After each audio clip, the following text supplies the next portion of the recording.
How to change profile picture on iPhone. To get started, first of all go ahead and open up the Settings application on your phone.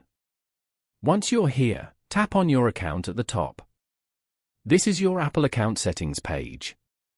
On this page, tap on your profile picture at the top. And then, tap on the photos icon as shown. You can view all your photos over here. Select the photo you want and then tap on Choose at the bottom right corner. You can also change the effect of the photo over here. After that, tap on Done at the top right corner. Tap on Done again. You have now successfully changed your profile picture.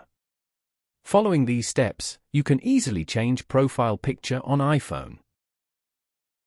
Thank you for watching. Please leave a like if this tutorial helped you, or leave a comment below if you have any questions related to the video.